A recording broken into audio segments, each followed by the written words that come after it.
Yeah, we back with another one, man. Now, as you can see, take a look up on the screen. The citizens of Niger riding down on the French military base as if they're storming the Bastille. Man, listen, we got to get into it, man. We got to get into today's video. Over the weekend, there were a bunch of protests, demonstrations. Well, it's been demonstrations damn near every day in Niger, but over the weekend, they were especially large. If you've been watching my video, we've been talking about how the French ambassador has been ordered to leave, and there have been many gatherings outside the French military base demanding they leave. And I've been asking, man, if somebody doesn't want you there, just leave. Go where you are appreciated. I do not understand the French deciding that they want to remain in a place where the citizens have decided that they hate you. Now, in today's video, I'm actually going to play some clips from the citizens of Niger, those who were at the demonstration, because like I said in my previous videos, we always talk about, when you read these articles, they're always talking about Western interests. They're always talking about Russia and Wagner. They're always talking about what the State Department said, but we never hear from the citizens on the ground, right? What do the people of Niger have to say? Who cares what the State Department has to say? Who cares about Russia and Wagner? Who cares about China? Who cares about that nonsense? What about the average common man and woman on the streets of Niger? What do they have to say? So in today's video, we're going to get into that later on. Now, take a look up on the screen. Let's jump into some of these articles. As you can see, huge protests in Niger call for the French military to leave. Man, listen. Just pack up your bags, man. Pack up your bags. Pack up your little military equipment. Pack up your little drones. Pack up your little airplanes. And just go on home, man. Let's jump into the article. Thousands of people have rallied in the Nigerian capital, demanding that France withdraw its ambassador and its troops from the West African country, as its new military rulers have accused the former colonial power of interference. The protesters gathered near a military base housing French soldiers on Saturday after a call by several civic organizations hostile to the French military presence. They held up banners proclaiming, "French army, leave our country." Niger's military government, which seized power on July 26, has accused the French President Emmanuel Macron of using divisive rhetoric in his comments about the coup and seeking to impose a neo-colonial relationship with his former colony. And later on in the video, I'm actually going to play a clip from Macron's speech last week. We didn't cover it, but Emmanuel Macron, the French president, he's trying to use the tried and true method of divide and conquer, pitting different ethnic groups against each other. And we're going to talk about that. And we're going to talk about that. I'm going to play a clip later on in the video. Let's get back into it. According to security personnel, the protest was scheduled to begin at about 3 p.m. Thousands of demonstrators had already gathered by 10 a.m., taking police and security forces by surprise. Idris said the protests that have taken place over the past few days have been relatively calm and organized, but on Saturday, demonstrators were seen breaking the barriers set up by security, the police, and the military, and approaching the base, with some trying to force their way inside. "All military bases we want to fight to remove from our country. All military bases," said protester Dubu Kambu Hamidou. "We don't want it, because for more than 13 years, terrorism has been here. They don't care to fight terrorism," he told Al Jazeera. Niger's military rulers have accused Paris of blatant interference by backing Bazoum, who has been in custody since the coup on July 26. Macron said on Friday that he has spoken daily with Bazoum since he was removed from power. "We support him. We do not recognize those who carried out the coup. The decisions we will take, whatever they may be, will be based upon exchanges with Bazoum," the French president said. Niger is also embroiled in a standoff with ECOWAS. The regional bloc has threatened to intervene militarily if diplomacy fails to return Bazoum to office. On Monday, Macron said, "I call on all the states in the region to adopt a responsible policy." France, he said, supports ECOWAS's diplomatic action, and when it decides, it's military action. Now, I want to play a clip that I spoke about earlier about how the French president trying to use divide and conquer tactics against the military government in Niger. I'm going to run the clip. I'm going to come back on my commentary. Let's go. It's a coup against a president from a minority ethnic group. These remarks aim to create an artificial ethnic division to oppose Nigerians to one another and create the conditions for an inter-ethnic conflict like what happened in certain African countries and which was provoked by this kind of manipulation. Now, first things first, I just want to give a round of applause for the brothers, man. Round of applause. On my last videos, I did not cover that segment of Macron's speech, but that right there, man, that's the age-old divide and conquer, man. He's trying to insinuate that this is not about France's presence in the country. This is not about French interference in their internal politics. This is about ethnic division. This is about one ethnic group going against another ethnic group. And you saw the spokesman for the military government was like, listen, he came out and told it like it is. He said the French is trying to create artificial divisions to serve as the distraction and to get the citizens of Niger to fight amongst each other instead of holding a united front against the true opposition, against the true adversary. And the French have been known to employ divide and conquer for centuries. They did it back in Haiti, where they preferred the plantation-born blacks over the African-born blacks. They did it in Rwanda. They did it in Burundi. They did it in Algeria. They did it all over West Africa. This is what they do.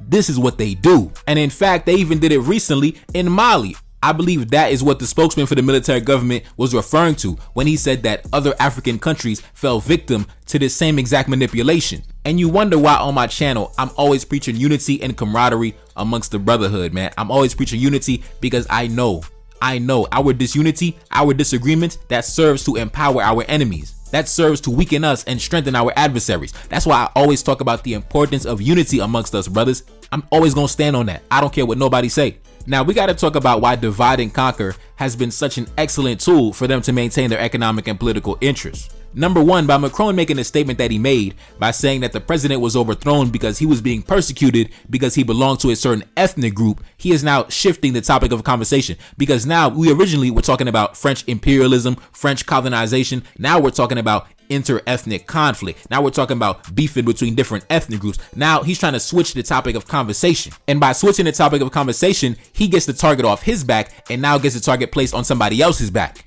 And when you create division amongst the population, that serves to the benefit of the imperialists, because fragmented societies cannot maintain a unified resistance against the invaders. Fragmented societies cannot maintain any level of unity to defend their interests. You can take a look at any French colonial administration and you will see how they employ division to their benefit. During the days of slavery, the French created literally hundreds of racial classifications to divide the population, bruh. Hundreds.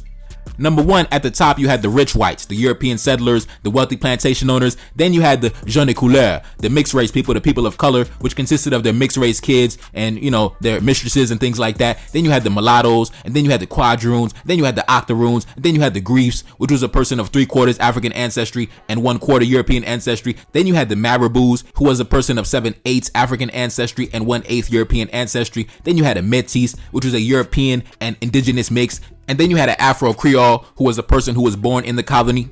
Then you had an affranchi, who was a person who was formerly enslaved, who gained their freedom often through manumission. And then at the bottom, you had the African slaves. And even among the white population, you had divisions, because the white population was not homogeneous. There were divisions between the wealthy plantation owners and the poor white settlers, known as the petits blancs, you know, the small whites. The wealthy whites, they had large economic and political power. And the small whites, they had less privileges, and they often were jealous of the wealthy whites and the colonial authorities. And the French, they exploited these divisions to maintain their control. Bro, I'm telling you, the French, when it comes to divide and conquer, that's a game they are well acquainted with. They know how to play that game very well. So you got to be on your toes and you got to maintain a united front at all times.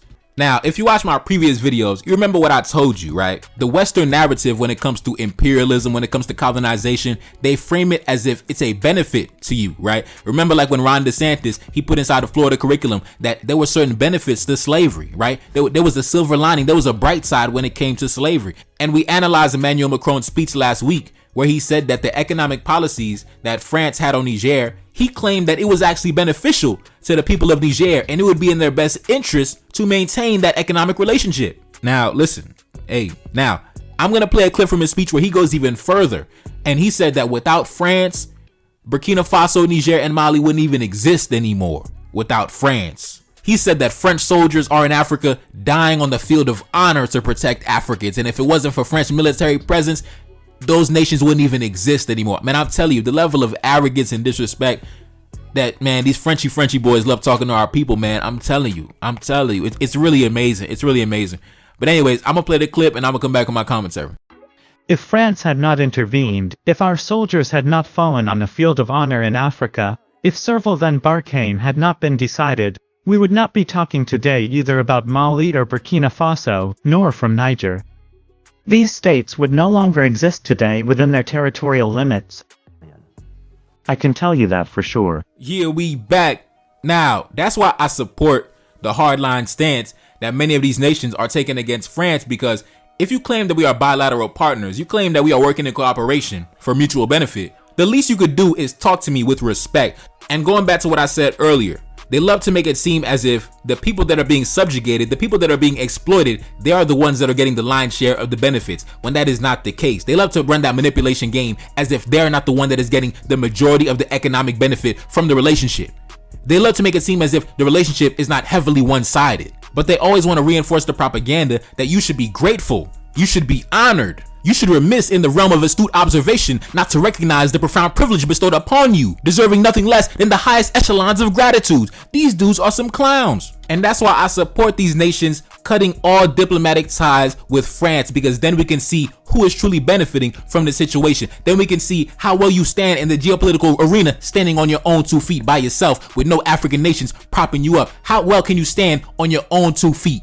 That's what I want to see. That's what the world wants to see. Because according to the historical record, our forefathers have already proven that they can maintain a society without having any connection to the French. But the French have not proven that they can maintain any society, that they can maintain their position without having any connection to Africa. The foundation of their wealth, power, and prestige was based upon the exploitation of Africa and African people. Without it, they are nothing, and they know that. Without that, they are nothing, and they know that. If you remember, sometime last month, I had read an open letter that was written from the French senators to Emmanuel Macron. And if you remember, they were basically crying, and they were basically upset at the fact that they can see their influence in Africa slipping away. They can see that the time in the sun is coming to an end, and they were stressed the fuck out. If y'all saw that video, you remember that open letter from the French senators to Emmanuel Macron. Over 90 senators from France wrote a letter to Emmanuel Macron crying and begging and pleading to change their policy in Africa so they don't get wiped off the map geopolitically. So in summary, Emmanuel Macron, I reject your statement. France would not exist if it wasn't for Senegal. France would not exist if it wasn't for Mali. France would not exist if it wasn't for Guinea. France would not exist if it wasn't for Cote d'Ivoire. France would not exist if it wasn't for Burkina Faso. France would not exist if it wasn't for Benin. France would not exist if it wasn't for Niger. France would not exist if it wasn't for Chad. France would not exist if it wasn't for Cameroon. France would not exist if it wasn't for Gabon. France would not exist if it wasn't for Congo. France would not exist if it wasn't for Burundi. France would not exist if it wasn't for Haiti. France would not exist if it wasn't for Martinique. France would not exist if it wasn't for Guadeloupe.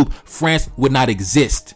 So no, I reject your statement. You would not exist if you didn't have a connection to the black nations that you have plundered throughout the ages. I reject your statement. I reject your statement. Now, before we get out of here, like I said before, when it comes to the Western media, we never hear from the citizens on the ground. We always hear from these Western strategists, these Western analysts, always talking about Russia and Wagner, always talking about Beijing and Moscow, always talking about the Belt Road Initiative, always talking about some bullshit from the State Department, but we never hear from the citizens on the ground. So I'm going to play a clip from the lovely ladies of Niger, from the elders out in Niger, giving a piece of their mind, man. Run the footage. I'll be right back. We are fed up with the imperialists. They have to leave to give us our country. They have to leave. The country isn't for them. They have to leave. We are here until morning, inshallah. To tell France to leave. That's enough. How many years is enough? We just have to leave. We narrated the bowl. What brought us?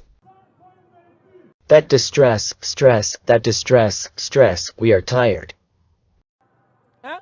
They killed our children, our parents are.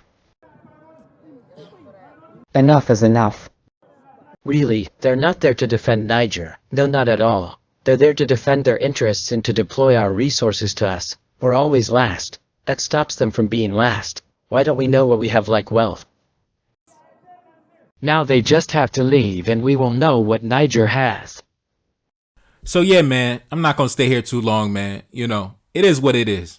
I don't got too much more to say. All I'll say is this. If France had any respect for the citizens of Niger, they would pack up their shit and go home.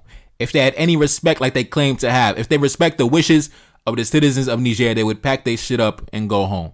But they don't respect the people of Niger. But we already knew that. But anyways, it's your boy Never Card, that's Celine back in the building. Yes, indeed. Cash App up on the screen, and I'm gone. Peace.